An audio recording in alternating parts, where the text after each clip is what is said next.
Bientôt 9 h sur TV Finance, l'ouverture à la Bourse de Paris dans ce direct marché de vendredi.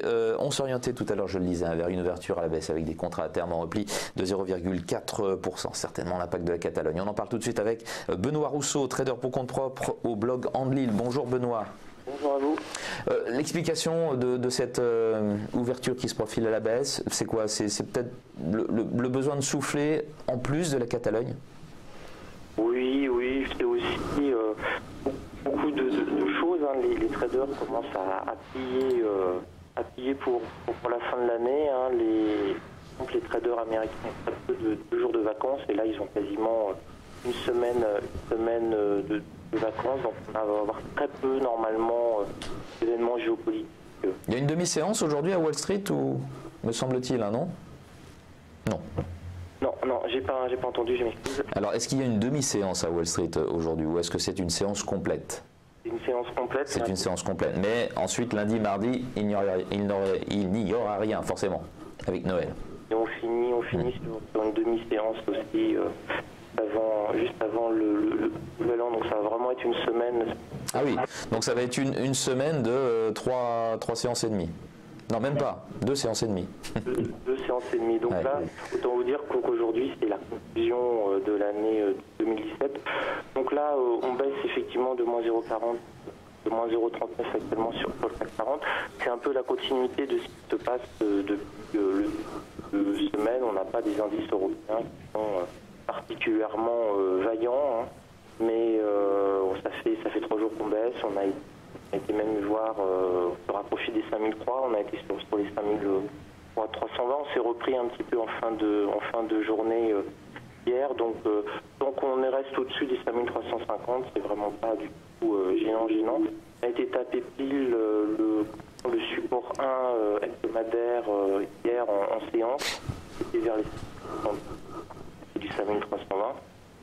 Donc on reste sur... c'est un petit peu morne et terne effectivement, mais bon, il n'y a rien de particulier, il n'y a pas de vague de panique. Ça reste un marché très prudent et la volatilité va revenir en début janvier 2018.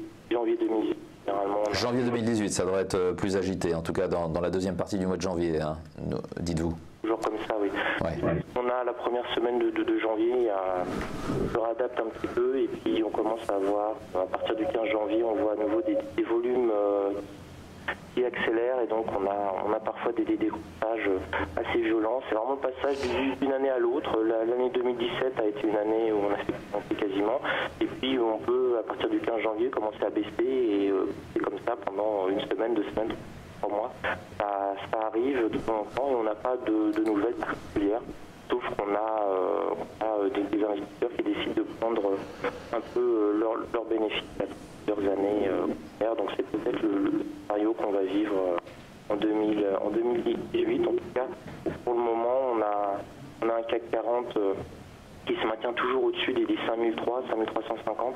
Je vous rappelle quand même qu'il y a quelques mois, on avait du mal à passer les 5250, hein, c'était une barrière infranchissable. Là, donc il y a du progrès. Énormément, si on finit l'année au-dessus de 5250, voilà, bravo, le CAC 40 a bien tenu. Alors évidemment, si on se met à comparer par rapport aux indices américains, on fait pas le figure. Et comparaison n'est pas raison, le CAC 40, on est bien ça. Pendant que vous nous parliez, donc l'ouverture, arrivée sur nos écrans, moins 0,28% pour le CAC 40. Bon, c'est un petit peu moins, entre guillemets, pire que ce qu'on avait dans les contrats à terme qui perdaient 0,39%. Il y a encore 2 minutes, comme vous nous le disiez, moins 0,28, 5370. On a peut-être d'ailleurs déjà les valeurs qui bougent au sein du CAC 40 sur notre écran. On va vérifier ça tout de suite. Oui, les plus fortes baisses. Vinci, ça fait au moins 3 jours que Vinci baisse, corrige sans raison particulière. Bon, peut-être parce que voilà, on prend ses bénéfices sur les gagnants de l'année aussi, moins 0,85%, Capgemini moins 0,84%, ST Micro moins 0,81%, et puis du côté des hausses, Vivendi qui s'adjuge 0,7%, et puis les autres hausses sont vraiment négligeables, hein. Regardez Publicis plus 0,07%, Peugeot plus 0,15%, Danone plus 0,04%. Votre regard sur la Catalogne, vous n'êtes pas loin, géographiquement parlant. La Catalogne, est-ce que ça va redevenir un sujet? Parce qu'on l'avait complètement zappé là, ces dernières semaines. De nouveau, ça revient sur le devant de l'actualité avec la victoire des indépendantistes. Bon, ça pèse un petit peu sur les indices boursiers, mais pratiquement pas sur l'euro. Non, ça a l'air de baisser du tout. Ce n'est pas le prétexte des déclencheurs pour le moment.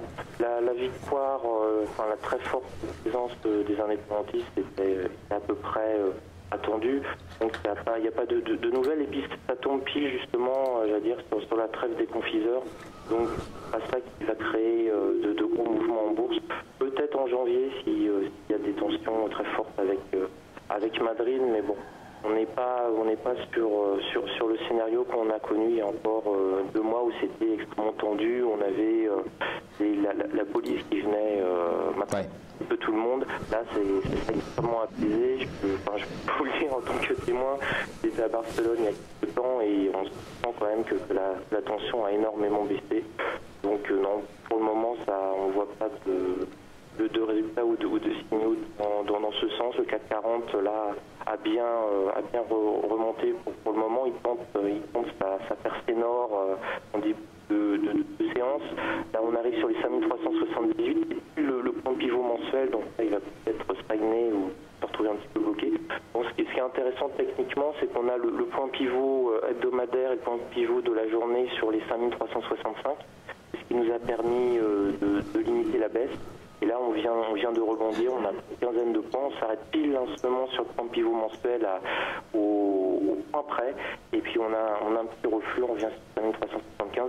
Donc là, on voit vraiment qu'on a un petit trading classique entre ce que j'appelle du ping-pong. On va chercher un support bas, on rebondit, et on arrive sur un autre support qui fait office de résistance, notamment le pivot mensuel. Ça, c'est des petits trades qui affectionnent beaucoup les scalpers ou les day traders très courts.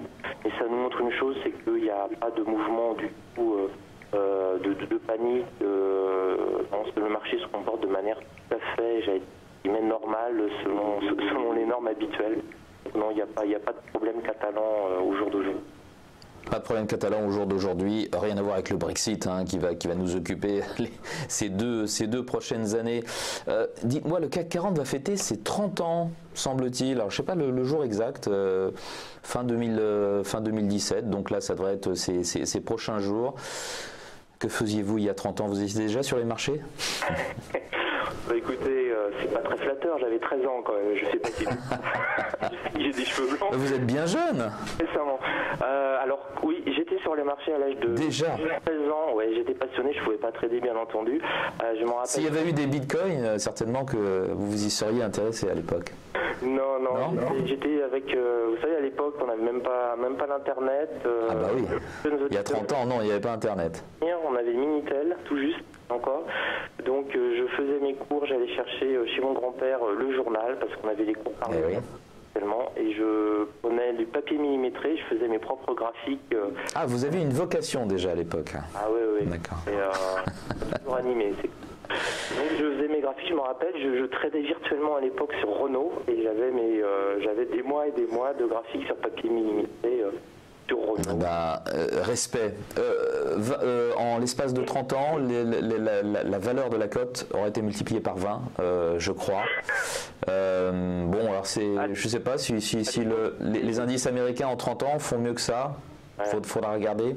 Ouais, mais ça m'aurait pas fait grand chose parce qu'à l'époque j'avais 10 francs d'argent de poche par mois, donc je pouvais même pas m'acheter une. Bon, plus sérieusement, un petit regard sur ces 30 ans de CAC 40. Bah écoutez, ce que je peux retenir, c'est la révolution technologique. Puisque maintenant, n'importe qui peut avoir la fibre ou une connexion ADSL, les brokers cassent complètement les prix. Donc au jour d'aujourd'hui, confortablement assis dans mon fauteuil avec mes écrans, ma connexion fibre et mes brokers, j'ai l'équivalent, et j'ai même mieux que ce qu'avaient les traders professionnels dans les salles de marché au début des années 2000. Donc ça a été vraiment une forme de démocratisation totale technologique n'importe qui peut se mettre à trader. Hein. Je me rappelle, hein, j'ai commencé à trader, j'étais à la fac, j'écoutais sur une petite radio les cours qui étaient donnés du CAC 40 toutes les demi-heures sur France Info. Par Jean-Pierre Gaillard. Avec ta voix extraordinaire, Jean-Pierre Carrière, Alcatel, plus 2,32, etc. Et je me précipitais quand c'était bon pour moi, je quittais le cours d'amphi en courant et j'allais à la poste, qui était à peu près 500 mètres. Pour passer. On va tout savoir de votre vie. Hein. Voilà. Mais c'est pour vous montrer vraiment le décalage. Ouais. Et maintenant, je fais du scalping. J'achète, je revends parfois dans la même seconde. Je fais un aller-retour dans la même seconde.